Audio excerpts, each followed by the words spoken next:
အားလုံးပဲမင်္ဂလာပါဒီနေ့မှာကတော့မယန်းကုန်းမြို့နယ်ထဲမှာရှိတဲ့ကျွန်တော်ဒီ Junction 8အပေါ်ကပေါ့နော်မြိုင်ဟေကွန်တော်အယောင်ငန်းလေးနဲ့မိတ်ဆက်ပေးမှာဖြစ်ပါတယ်ခင်ဗျာဒီကွန်တော်ရဲ့ location အနေနဲ့ကတော့ကျွန်တော်ဒီကဘာကြီးဖျားလန်းနဲ့ပေါ့နော်ပြည်လန်းမရဲ့တောင်ကျွန်တော်ဒီကြိုင်ဝင်းဖျားလန်းမပေါ်မှာတရှိတာဖြစ်တယ်ဒီကွန်တော်မှာပါဝင်တဲ့ facility အနေနဲ့ကတော့ကျွန်တော်ဒီ24 hour security 24 hour lift နဲ့ကိုပိုင်ကားပါကင်တစ်စီးစာလည်းပါဝင်တာဖြစ်တယ်ဆိုတော့ကျွန်တော်တို့ဒုခန်းလေးကို run tour လေးသွားပြီးလုပ်ကြည့်လိုက်အောင်ကတော့ဆက်တလွာမှာတရှိတာဖြစ်တယ်ဒီခန်းလေးရဲ့အကျယ်ဝန်းကတော့ square feet 1380ကျယ်ဝန်းပြီးတော့ one master 2 single 1 bedroom ပါဝင်တဲ့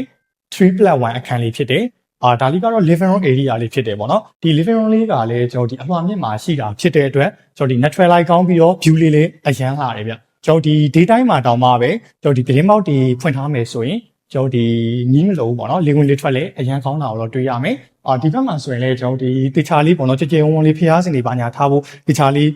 ပြုပြင်ပေးထားတာကိုတွေ့ရတယ်ကျွန်တော်ဒီ living room area လေးလည်းကျေတော့ပေါ့နော်ကိုတိုင်း customize ပြင်ပြီးတော့တခြားလေးပြုပြင်လို့ရတယ်ဒီဘက်မှာလည်းကျွန်တော်ဒီ master bedroom အခန်းလေးရှိရဆိုတော့ကျွန်တော် master bedroom အခန်းလေးသွားပြီးကြည့်လိုက်အောင်master bedroom အခန်းဖြစ်တဲ့အတွက်ဒါလူ2ယောက်အတွက်လုံလောက်တဲ့ပေါ့နော်အကျယ်ဝန်းလေးနဲ့ကျွန်တော်ဒီကတိချာချာလေးပြုလုပ်ပေးထားတာတော့တွေ့ရတယ်ဒီအိမ်ကုန်းလေးလည်းတစ်လုံးတက်ဆင်ပေးထားရဗျဒီဘက်မှာလည်းကျွန်တော်ဒီတန်မန်းတကားလေးတွေပေါ့နော်တေချာလေးပြတင်းပေါက်ကလေးအပွင့်ပေါ့နော်တေချာလေးလုပ်ပေးထားတယ်လေဝင်လက်ထွက်ကလေးလည်းကောင်းတယ်ပေါ့နော်ဒီဘက်မှာတော့ကျွန်တော်ဒီ master bedroom လေးအတွက်ကျွန်တော်ဒီရေချိုးခန်းအိမ်ဟာတက်ဆင်ပေးထားတယ်ကျွန်တော်ဒီကြွေပြားလေးတွေပေါ့နော်အပြည့်နဲ့တေချာလေးကြဲဝန်းလေးလည်းသူကပြုလုပ်ပေးထားတာတော့တွေ့ရတယ်ခင်ဗျဒီအခန်းလေးကတော့ကျွန်တော်ဒီ single bedroom အခန်းလေးဖြစ်တယ် single bedroom အခန်းလေးဆိုပြီးမြဲကျွန်တော်အရင်ကြီးတော့ကျင်းမနေဘူးခင်ဗျလူတယောက်ပေါ့နော် ACC လေးနေလို့ရလောက်တဲ့အထိအကျယ်ဝန်းလေးရှိတာကိုတွေ့ရတယ်ဒီဘက်မှာလည်းကျွန်တော်ဒီကပ်ပီနက်ပေါ့နော်ဘီယိုတခြားလေးသူကလုပ်ပေးထားတယ်ကျွန်တော်ဒီစာအုပ်လေးပါတင်ဖို့အတွက်သူကတခြားလေးပြုလုပ်ပေးထားတော့တွေ့ရတယ်ကျွန်တော်ဒီအဲကွန်လေးတစ်လုံးလဲသူကပါအောင်မယ်ခင်ဗျအဲကွန်တစ်လုံးပါမယ်ဒီဘက်မှာလည်းကျွန်တော်ဒီပြတင်းပေါက်ကလေးပါတော့ကျွန်တော်ဒီ lighting လေးလည်းကောင်းကောင်းလေးရမယ်ပေါ့နော်ပြတင်းပေါက်က2ခုပါတဲ့အတွက်ကြောင့်ဆိုတော့ကျွန်တော်ဟိုဘက်ခန်းလေးကိုသွားပြီးကြည့်လိုက်အောင်ဒီနောက်ထပ် single bedroom အခန်းလေးတစ်ခန်းဖြစ်တယ်သူကလည်းဒီဟိုဘက်က single bedroom လေးအခန်းလေးအတိုင်းပဲသူလည်းကြဲဝန်းလေးပြုလုပ်ပေးထားတယ်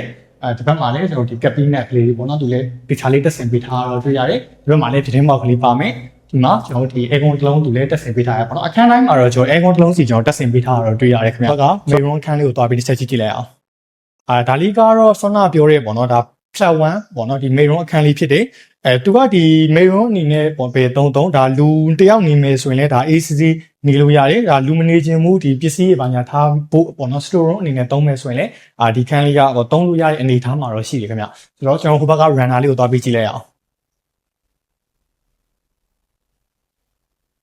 ်ရပြီနော်ပေါ့โอเคဒါလေးကတော့ဒီ runner လေးဖြစ်တယ် runner လေးကလည်းကျွန်တော်ဒီကြဲဝန်းလေးနဲ့ပေါ့နော်တခြားလေးပြုလုပ်ပေးထားတော့တွေ့ရတယ်ဒီຢာကဒီအလွှာမြင့်ဖြစ်တဲ့အတွက်ကျွန်တော်ဒီ runner ကနေပြီးတော့မှကျွန်တော်ဒီလီကောင်းလေးတက်နေပါညာရမယ်city view ကိုလည်းကျွန်တော်အပြေးအဝပေါ့နော်ခံစားလို့ရမယ်အနီးနားမှာဆိုရင်လည်းကျွန်တော်ဒီ hotel ရန်ကုန်လို့ကျွန်တော်ဒီဆေးရုံတွေကျောင်းတွေနဲ့လည်းအနီးနားမှာလည်းရှိတယ်ပြည်လန်းနဲ့ကျွန်တော်ဒီကဘာကြီးဖျားလန်းရဲ့အနီးဆုံးမှာရှိတဲ့အတွက် location အနေနဲ့ကတော့အချက်ချာကြတာကိုတော့တွေ့ရတယ်ပေါ့နော်ပြီးလို့ရှိရင်ကျွန်တော်ဒီ Junction 8ပေါ့နော်အပေါ်မှာရှိတာမျိုးဖြစ်တဲ့အတွက်ဒီကွန်ဒိုဟာဆိုရင်တော့အောက်မှာဆိုရင်လည်းဒီ shopping center တွေပေါ့နော်ဒီကျောင်းတွေဆေးရုံတွေအနီးနားမှာလည်းတရှိတာဖြစ်တယ်ခင်ဗျဒါလေးကတော့ကျွန်တော်ဒီ dining room area လေးဖြစ်တယ်dining room area လေးကလည်းတခြားလေးပေါ့နော်ကြဲဝန်းလေးနဲ့သူကပြုလုပ်ပေးထားတော့တွေ့ရတယ်ဒီဘက်မှာလည်းကျွန်တော်တို့ဒီငချောင်းငချမ်းပေါ့နော်ဒီမုံဘူးကြီးစားတော့ဖို့ဘူးကြီးပါညာဒီပေါ်မှာတော့ဒီတင်ထားလို့ရမယ်တခြားလေးတော့သူပြုလုပ်ပေးထားတော့တွေ့ရမယ်ခင်ဗျဒီဘက်မှာကတော့ဒါ common toilet လေးရှိမယ်ပေါ့နော်common toilet လေးကလည်းတကယ်ကိုသူကကြဲဝန်းလေးနဲ့ပေါ့နော်ရွှေပြားတွေကအစလောကပြည့်စုံလေးနဲ့ပေါ့နော်တခြားလေးလုပ်ပြီးထားတော့တွေ့ရမယ်ရေချိုးစင်တွေကအစပေါ့နော်ကျွန်တော်ခုဘက်မှာကကျွန်တော်ဒီ Asian မတွေအကြိုက်ဒါလေးကတော့ဒီ kitchen room လေးဖြစ်တယ်ဒါ Asian မတွေအကြိုက် kitchen room လေးဖြစ်တဲ့အတွက်ကျွန်တော်ဒီတခြားလေးပေါ့နော် cabinet တွေကအစပြည့်စုံလေးသူကလုပ်ပြီးထားတာလည်းတွေ့ရမယ်ခင်ဗျပေါ့နော်ဒီမှာလည်း cabinet ကလေးသူကလုပ်ပေးထားတယ်ဒါလေးကတော့ကျွန်တော်ဒီပကံလေးပါညာပေါ့နော်ဒီဘက်မှာထားမယ်ဆိုရင်ထားလို့ရတယ်သူလည်းဒီဘက်မှာလည်းတခြားလေးထုတ်ပေးထားတယ်ခင်ဗျဒါလေးကတော့ကျွန်တော်ဒီ washing machine area လေးဖြစ်တယ်ပေါ့နော်သူလည်းဒီဘက်မှာလည်းကြဲဝန်းလေးလုပ်ပေးထားတယ်အင်ကြီးပါညာဒီဘက်မှာလှမ်းမယ်ဆိုရင်လည်းဒီဘက်မှာလှမ်းလို့ရမယ်ခင်ဗျကျွန်တော်ကမိတ်ဆက်ပေးထားတဲ့အခန်းလေးရဲ့ဈေးနှုန်းကတော့$6900ညှိနှိုင်းနဲ့ရရှိမှာဖြစ်ပြီးတော့လူကြီးမင်းအနေနဲ့စိတ်ဝင်စားရဲဆိုရင်တော့ PSN property ကိုအခုပဲဆက်သွယ်လိုက်နော်ဗီဒီယိုလေးကိုဆုံးထိကြည့်ရှုပေးရတဲ့အတွက်ကျေးဇူးတင်ပါတယ်ခင်ဗျ